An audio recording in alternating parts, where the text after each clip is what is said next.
Paper leak विवाद पर देश भर में कई दिनों से जारी प्रदर्शन और सियासत के बीच शनिवार को वो हुआ जिसकी मांग कई दिनों से हो रही है। केंद्रीय शिक्षा मंत्री धर्मेंद्र प्रधान ने अपने पद से इस्तीफा दे दिया है। धर्मेंद्र प्रधान ने प्रधानमंत्री नरेंद्र मोदी को अपना इस्तीफा भेजते हुए कहा कि छात्रों का भविष्य किसी भी राजनीतिक या कानूनी विवाद से ऊपर है।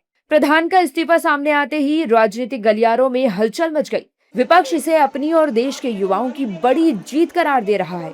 कांग्रेस से लेकर समाजवादी पार्टी, आम आदमी पार्टी, आरजेडी और एनसीपी तक सबने बीजेपी सरकार को घेरना शुरू कर दिया है।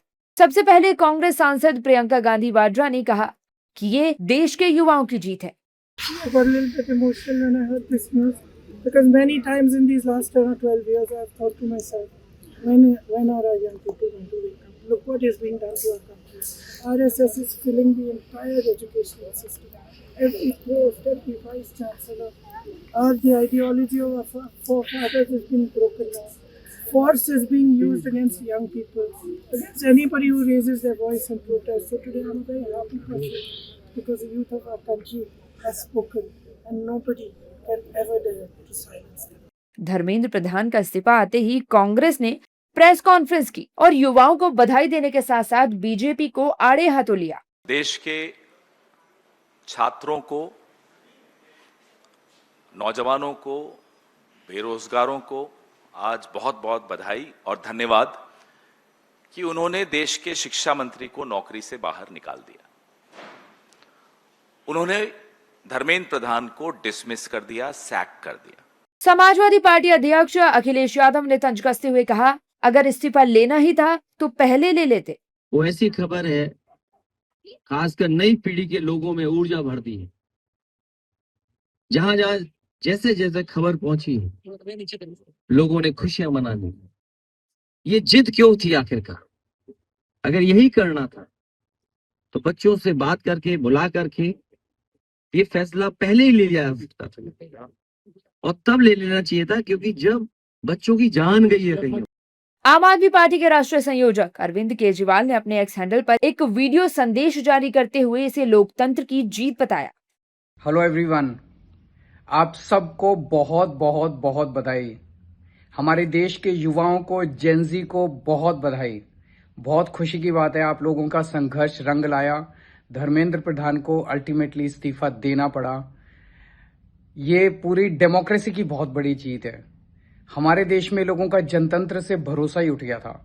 लोगों को लगने लगा था कि सरकारें सुनती नहीं है। जनता सरकारों के सामने चिल्लाती रहती थी, गिड़गिड़ाती रहती थी। हर चीज के लिए हम सरकार को हाथ जोड़ते रहते थे, पैर पकड़ते। सरकारें कभी सुनती नहीं थी। इतना बड़ा संघर्ष हुआ और अल्टीमेटली सरकार के अहंकार को झुकना पड़ा, जनता के सामने झुकना पड़ा।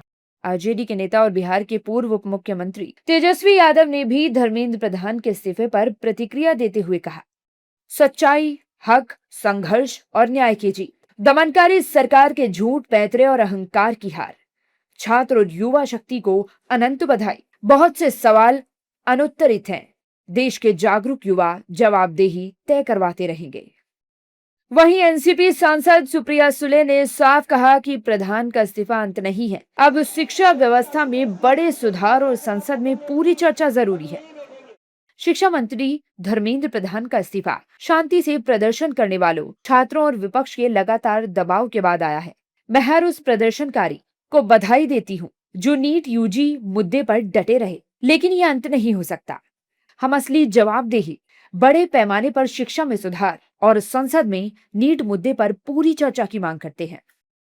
धर्मेंद्र प्रधान के इस्तीफे ने सिर्फ एक मंत्री की कुर्सी खाली नहीं की, बल्कि सियासत का नया मोर्चा भी खोल दिया है। विपक्ष इसे युवाओं और अपने संघर्ष की जीत बताकर बीजेपी पर हमले तेज कर चुका है, जबकि सरकार के सामने अब सबसे बड़ी चुनौती है नए शिक्षा मंत्री की नियुक्ति के साथ साथ देश के करोड़ों छात्रों का भरोसा वापस जीतने की। यानी इस्तीफा भले ही आ गया हो, लेकिन पेपर लीक की राजनीति अभी खत्म नहीं, बल्कि असली सियासी परीक्षा तो अब शुरू हुई है।